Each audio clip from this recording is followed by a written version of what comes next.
Bom, vamos então resolver alguns exercícios de termodinâmica. Eu separei aqui nesse primeiro vídeo 3 exercícios para fazer. Esse primeiro que eu vou fazer, quem tem o livro do Koch, de Física Térmica, o livro 6, é o exercício número 332 que aparece lá no livro. Mas é um exercício vestibular, né? Aliás, todos que eu vou fazer são exercícios vestibular. Nível básico, assim, alguns simples, um ou outro um pouquinho mais difícil, mas de uma maneira geral, exercício simples. Então, esse primeiro exercício fala assim: uma dada massa de gás ideal sofreu a transformação ABC, indicada no diagrama pressão por volume da figura. Diagrama pressão por volume. Lembra que nos vídeos a gente viu que esse diagrama é muito importante, né? E o gás sofreu essa transformação aqui ABC, saiu do ponto A, foi até o ponto B, depois do ponto B até o ponto C. É uma transformação aberta, né? Não é cíclica. Aí ele pergunta o trabalho das forças de pressão na citada transformação vale. Então assim, a gente viu como calcula o trabalho realizado por um gás ou sobre o gás, né?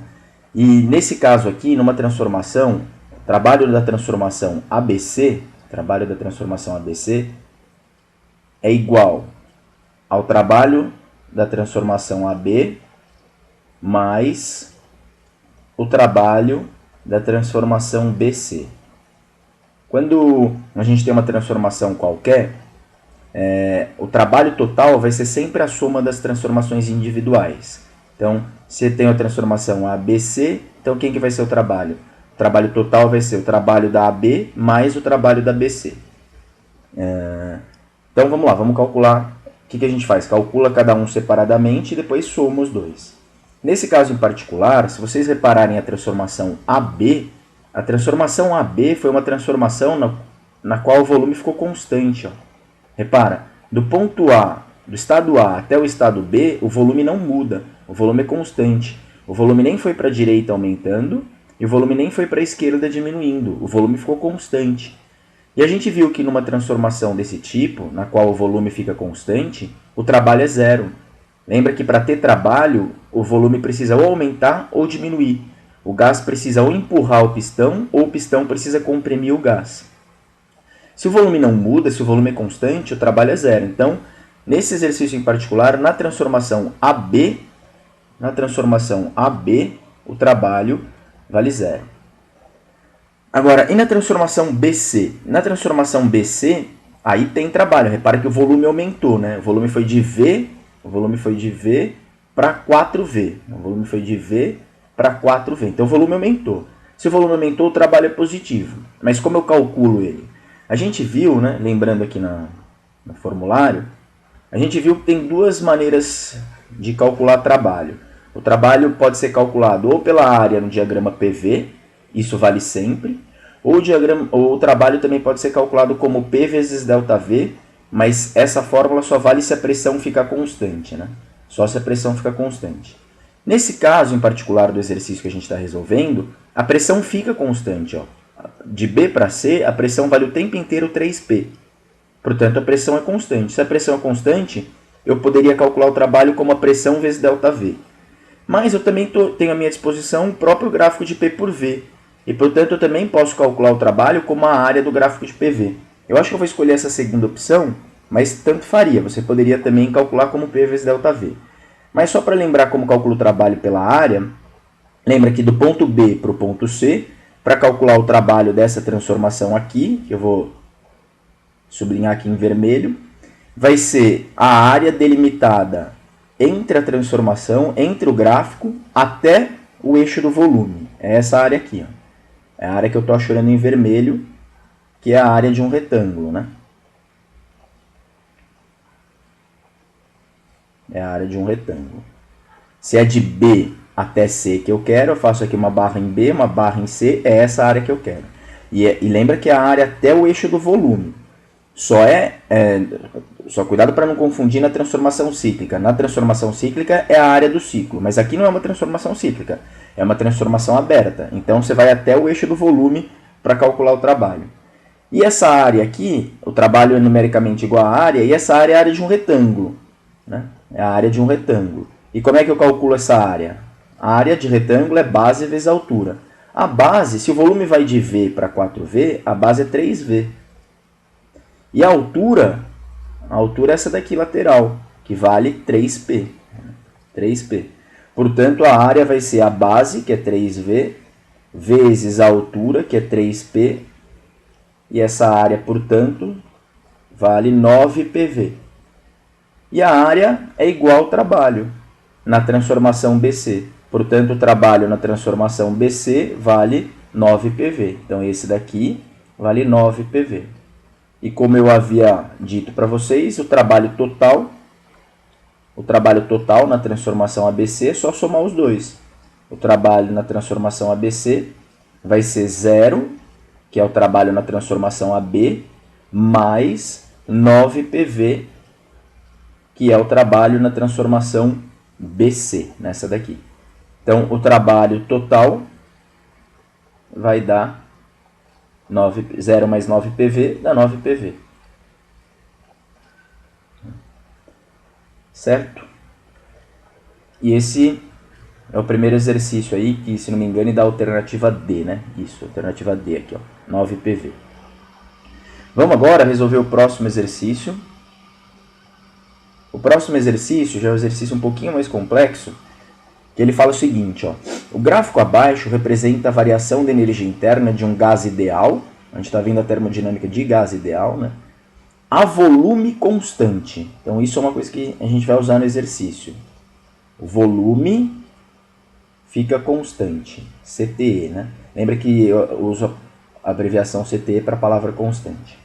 Continuando a ler o enunciado aí, ó. A massa do gás é 32 gramas, então a massa do gás 32 gramas.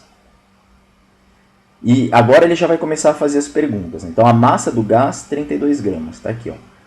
E lembra que esse gráfico abaixo representa uma transformação a volume constante. Isso vai ser importante.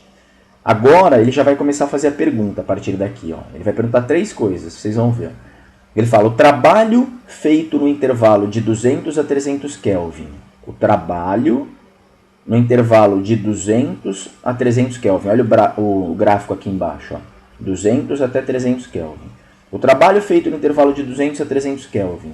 O calor absorvido pelo gás e o valor que melhor se aproxima do calor específico a volume constante são, respectivamente... Então, não sei se vocês perceberam, mas ele perguntou 3 coisas. Tanto que nas alternativas, se você olhar as alternativas, tem 3 respostas. Ó. 1, 2, 3. A primeira é o trabalho, a segunda é o calor absorvido e a terceira é o calor específico. Então, deixa eu colocar aqui do lado as três perguntas, né? Então, ele perguntou quanto vale o trabalho. Essa é um dos meus pontos de interrogação aí. Outra pergunta dele é quanto que vale o calor absorvido. O calor absorvido. Essa é outra pergunta. E uma terceira pergunta é quanto que vale o calor específico. Lembra que o calor específico é representado pela letra C minúscula, que aparece lá na fórmula da calorimetria aqui, macete. Vamos deixar aqui também como incógnito o calor específico. E agora vamos tentar descobrir pelo enunciado, tentar calcular quanto que vale cada uma dessas perguntas dele. Então, a primeira, quanto que vale o trabalho, é uma resposta imediata. Por quê? Porque ele falou que o volume fica constante. Ó. O volume fica constante.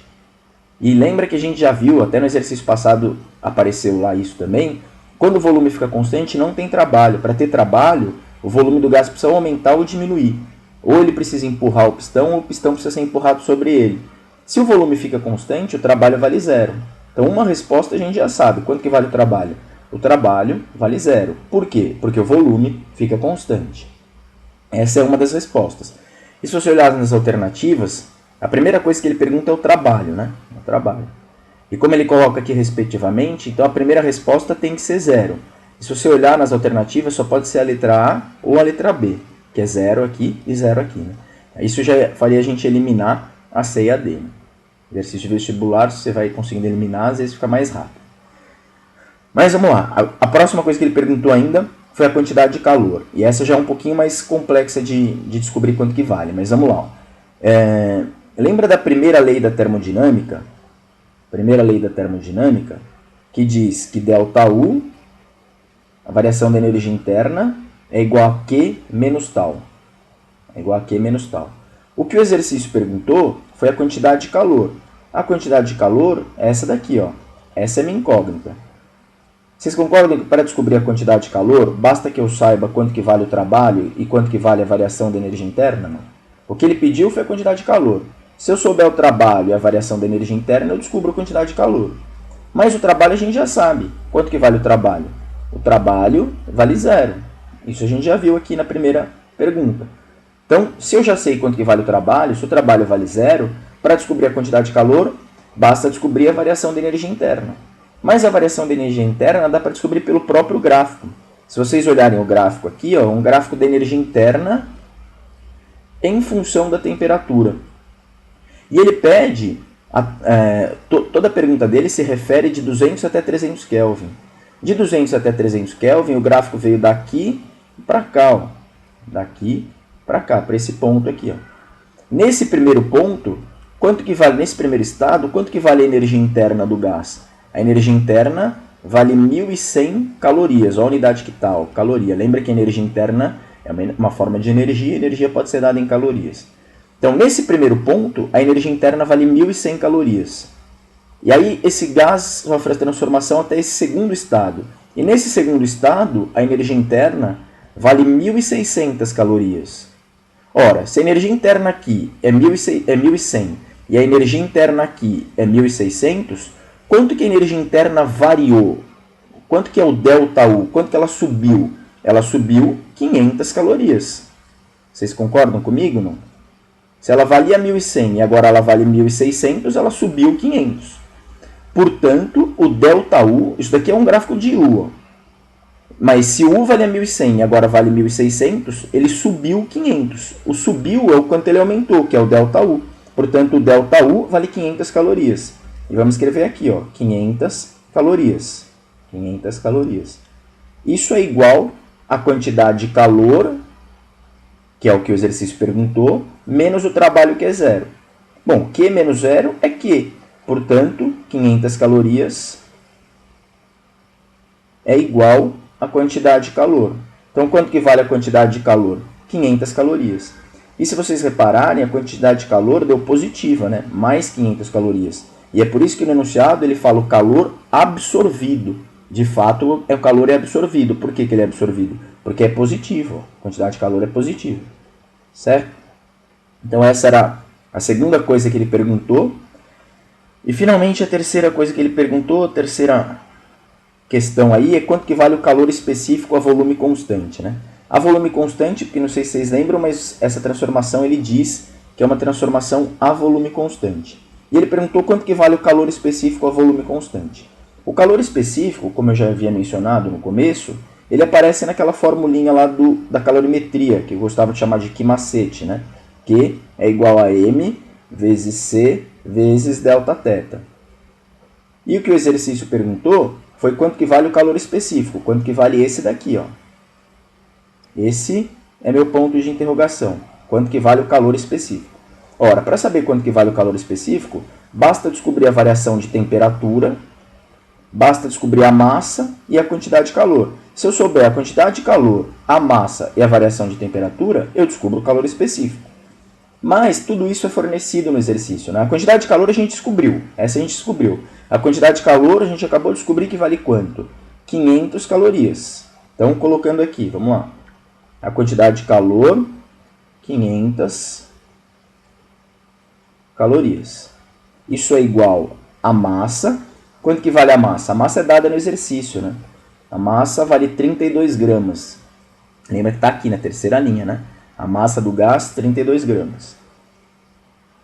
Então, a massa, 32 gramas,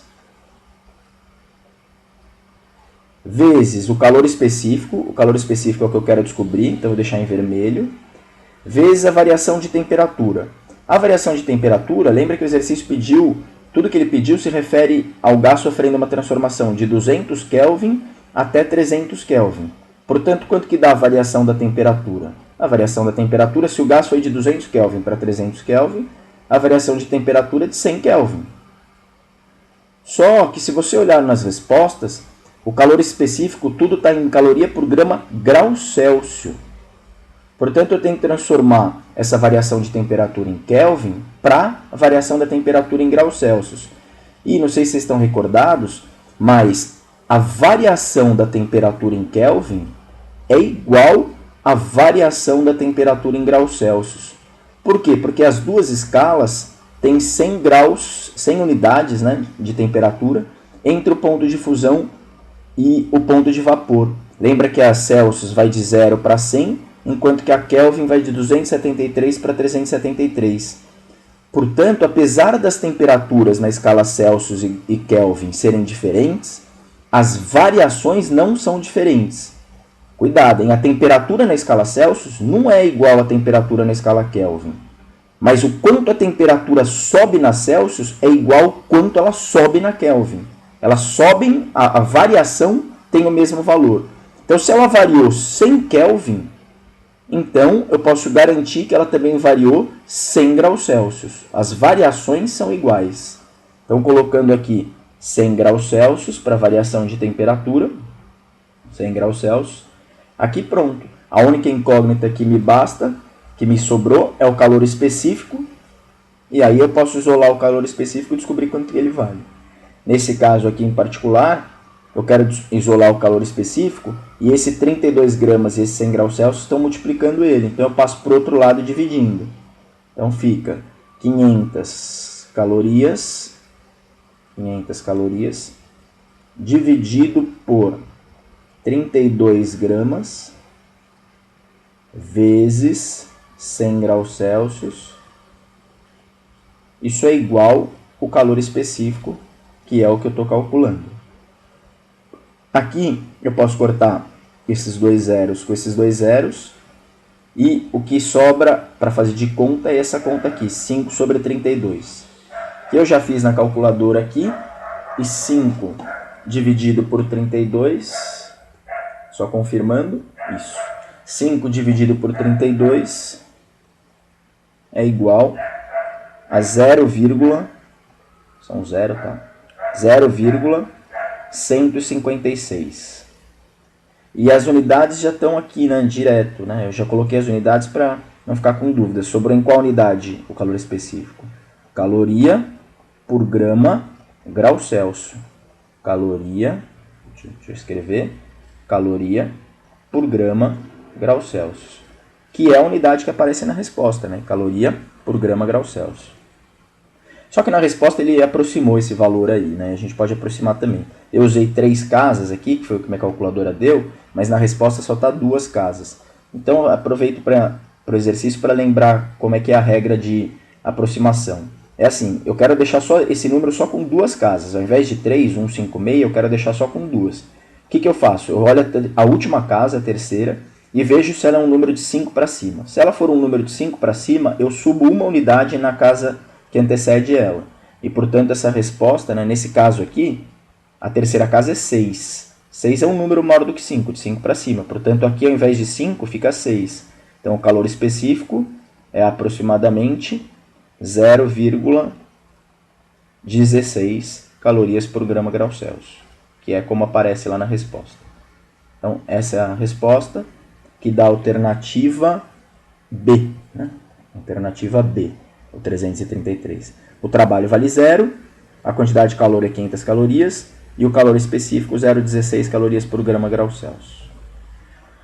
Por fim, eu queria fazer um último exercício aqui nesse vídeo, que é o exercício 346, quem tem o livrinho lá do COC, o livro de Física 6, que é um exercício vestibular também. E o exercício diz o seguinte, ó, uma máquina térmica executa o ciclo representado no gráfico seguinte. De novo, um gráfico da pressão em função do volume. E agora uma transformação cíclica. Ó. Ele saiu, por exemplo, desse ponto e realizou um ciclo no diagrama PV. E aí ele pergunta, se a máquina executa 10 ciclos por segundo, a potência desenvolvida em kW é? Então, lembra que potência, a gente já viu isso em dinâmica, eu quis fazer esse exercício porque ele junta a termodinâmica com um pedaço lá da dinâmica do ano passado, né?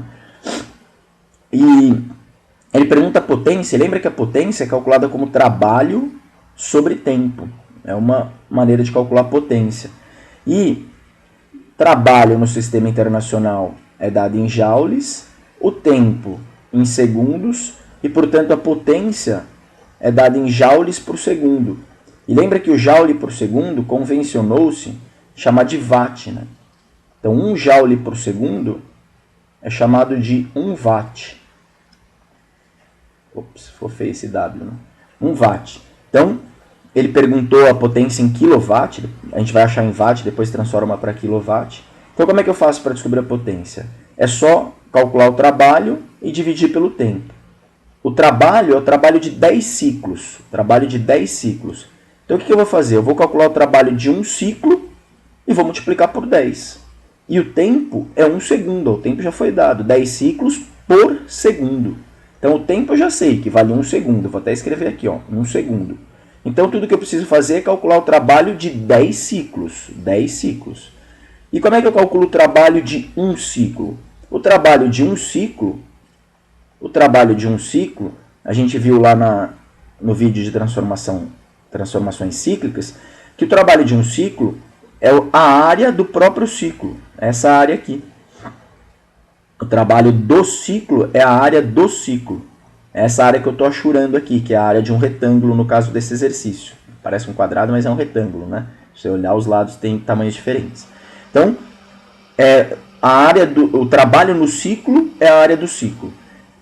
Só cuidado para não confundir com o trabalho de uma transformação aberta, né? No exercício 332, a gente viu que a área, voltando aqui, a área da transformação, o trabalho da transformação BC é a área até o eixo do volume.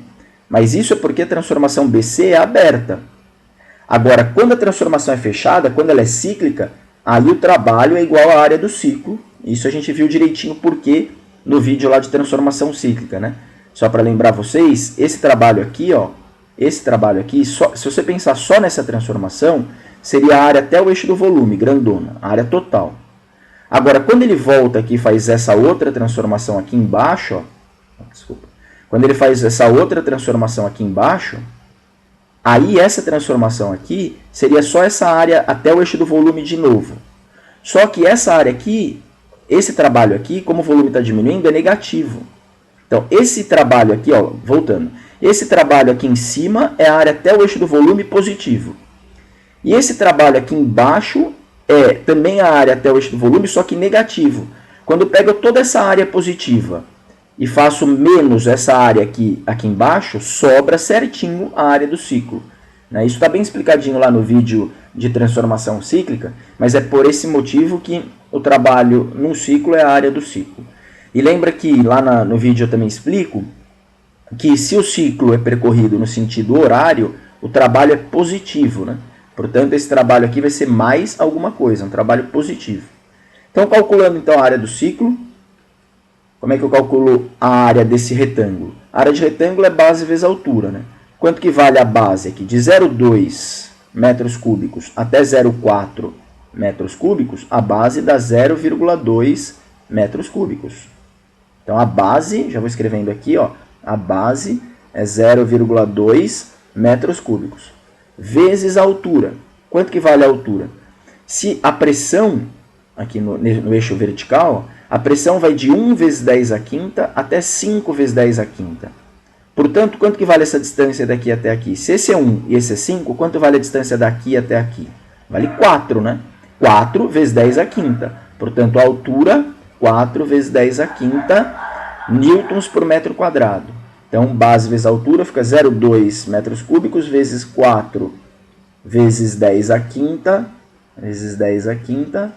newtons por metro quadrado. E eu coloquei as unidades até para retomar outra coisa que a gente já viu também lá no cálculo do trabalho, né? Que eu posso cortar esse metro quadrado aqui com esse cubo, e a unidade que sobra é o metro vezes o newton, né? A gente já vai fazer a conta com os números, mas eu vou analisar a unidade. É o newton vezes o metro. E newton vezes metro é força vezes distância. Lembra que newton é unidade de força e metro é unidade de distância. E força vezes distância é unidade de trabalho, que também é chamado, convencionou-se chamar de joule. Então, Newton vezes metro é a mesma coisa que Joule. Então, voltando aqui na conta, o trabalho do ciclo, é só fazer essa continha aqui. Quanto que é 0,2 vezes 4? 0,2 vezes 4 é 0,8. Então, fica 0,8 vezes 10 a quinta Newton vezes metro. Aqui sobrou metro quadrado, eu cortei com metro cúbico, sobrou metro, metro vezes Newton, e metro vezes Newton é a mesma coisa que Joule. Então, eu vou colocar, ao invés de Newton vezes metro, Joule, né? Que é mais bonitinho. Então, o trabalho do ciclo, 0,8 vezes 10 a quinta Joule. Mas isso é o trabalho de um ciclo. E o exercício está dizendo que essa máquina executa 10 ciclos por segundo. Ora, se o trabalho de um ciclo é esse, quanto que vale o trabalho de 10 ciclos? O trabalho de 10 ciclos é 10 vezes maior, né? Vai ser 10 vezes isso. Vai ser 10 vezes 0,8 vezes 10 a quinta joules. E quanto que é 10 vezes 0,8? 10 vezes 0,8 é 8. Portanto, o trabalho de 10 ciclos vai ser igual a 8 vezes 10 a quinta joules. Mas o que ele pediu não foi o trabalho de 10 ciclos, foi a potência. E potência, como eu mencionei no começo do exercício, potência é o trabalho sobre o tempo. E se eu descobrir que o trabalho de 10 ciclos, eu descobri quanto que vale o trabalho de 10 ciclos, e eu sei que 10 ciclos é realizado em 1 segundo, ele fala, ó, 10 ciclos por segundo, então agora é só dividir o trabalho de 10 ciclos por 1 segundo. Então, fazendo essa conta, a potência,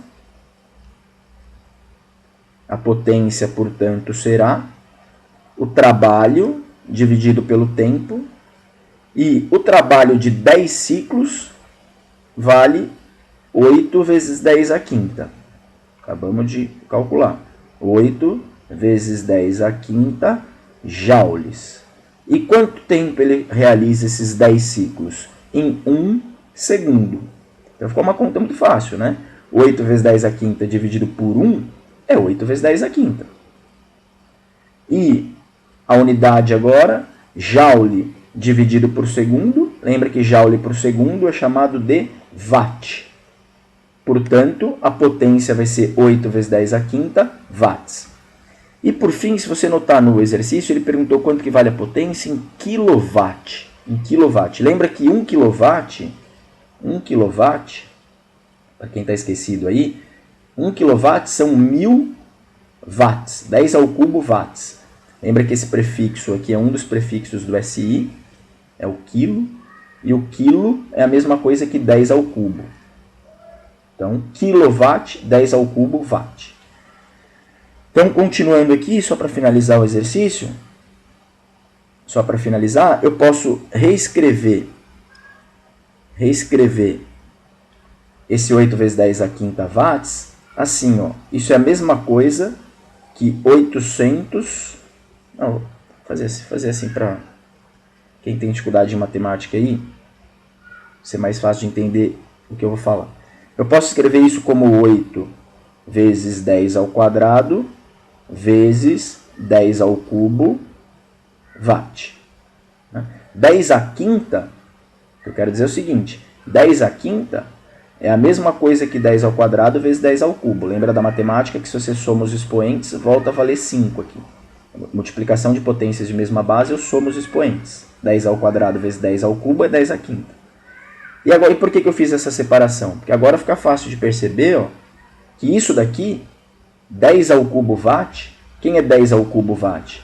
10 ao cubo watt é 1 kW.